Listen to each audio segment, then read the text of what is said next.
Well, I'm happy for our team and for the fans that have been coming up to support us, that we were able to play a very good game against a high-quality opponent. A team that I think is, if not the best, one of the best teams in the conference and an NCAA tournament level team. And it showed that our guys are still out here fighting and playing hard, that they're competing and want to try to make some noise before the Atlantic 10 tournament.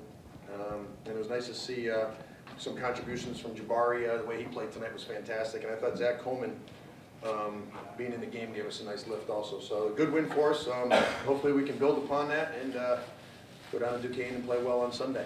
Derek, you mentioned Zach. How big was, after Trey missed the free throw, for Zach to get his hand on it? You know what, he does a great job of that even in practice. That's one of his expertise moves. And not only did he do that one, but then he had a free throw block out down the other end, which I thought was huge. And I've talked for years with these guys about winning or losing games on free throw blockouts or not getting a block out. I think Zach does a great job of making those of the utmost importance. I thought his minutes were great tonight. Will Wade said Jabari was the difference in the game tonight. Did he look more like kind of that November Jabari that you guys had seen early in the season? Yeah, I mean, Jabari stayed the course. He got some shots to fall. He started feeling a little more comfortable out there, and I think you'll see the Jabari that we all know and love down the stretch here. He's worked hard. And sometimes you get in some ruts or you don't play quite as well as you want at times, and he didn't frown or cry or anything like that when he went to the bench. And he's played his best basketball the last couple days. Well, you had 5 steals, and a few of those turned into buckets for you guys. How important was that for you guys setting the tone when you got out of that lead in the first half?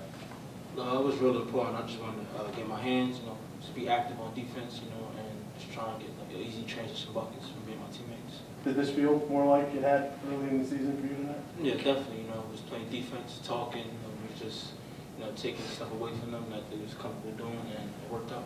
Jabari, for you, when you started making some shots early, did that just give you a little bit more energy just overall to build off of? Yeah, but it started off with defense. I know I had to focus in this game. Lewis, is a good point guard.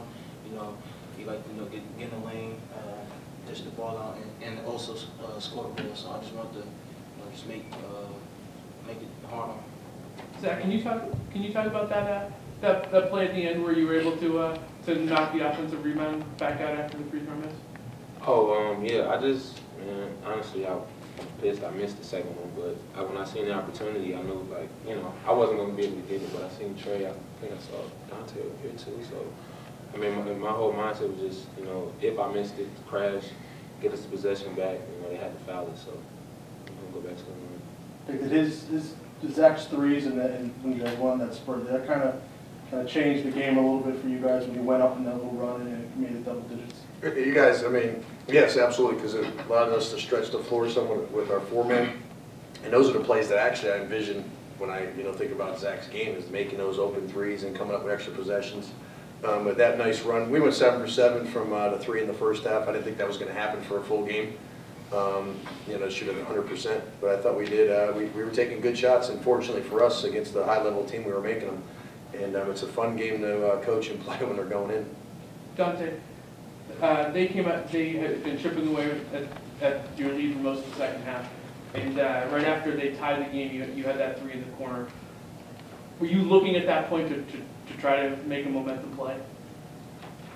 I wasn't looking to try to make a momentum play. I think it just fell in my hands, and I ain't had no choice but to shoot it with the shot clock going down. Did it feel at that point? Could you kind of? It looked like they got a little deflated by that. It looked like you had taken them back. Could you kind of see that in both your team and their team at that point?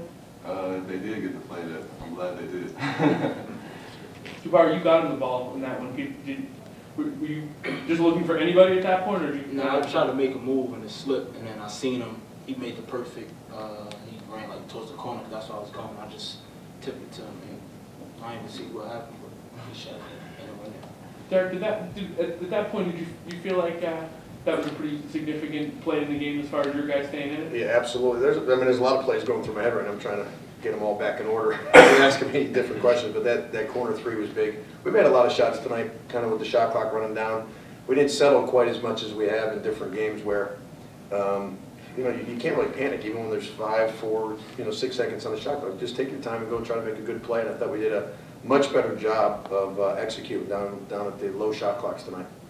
you like to talk about playing UMass fast. Was that first half with taking the threes, the transition buckets, is that as close to what you're talking about when you mentioned that? Absolutely. And, I mean, the 7 for 7 from 3 obviously is a little bit, out of whack, but I thought just our energy, I knew when I came in the locker room before the game that the guys were here to play tonight. The energy, kind of the talking, the motivation kind of going on in there was really player-driven. And when that happens, then I think you got a chance to go out and play well with good energy, and our guys did a nice job of doing that tonight. Jabari, how much of that was knowing that you're playing a team tied for first in the standings? VCU, a team that gets some of that national press. And We had nothing to lose, so just came out there and played hard, and it just worked out for our team. Dante, you had Melvin Johnson for a lot of the game. The job that you guys did on him, I mean, he had 13, but had to work hard to get him. Do you feel like that took them out of some of what they do offensively? I wasn't really keeping track of what he was doing. I was just trying to play defense the way I've been told to play defense, so I wasn't really keeping track. But yeah, I think he was out of sort. Derek, you talked about Dante becoming an important defensive presence for you guys. To do that to Melvin Johnson, how much did that help? I mean, he did a good job. I think Dante's athletic enough and big enough and strong enough to cover the top kind of wing/guards in the league. And I thought him and the kid Melvin Johnson going kind of at each other was a good matchup. And you'd like to see high-level players go at each other some. And I thought Dante did a nice job, especially on the defensive end of the floor. And then he made some good plays offensively. you've talked about this team having the pieces in Brooklyn to do something if you get on track. Is this a game where you can point to and say, look, we do everything right, this is our potential, this is what we can do? Yeah, I mean, I think you can look back and say that, but we gotta, I think we need to win some more coming down the stretch here so we can keep proving to ourselves that we're capable of winning 3 or 4 games in a tournament setting. And also to have the confidence that, we can go on the road and win some games and also, play some tough teams at home. We still got some really good teams in our schedule, and I think we're gonna go out and try to win as many games as we can. Thank you, guys.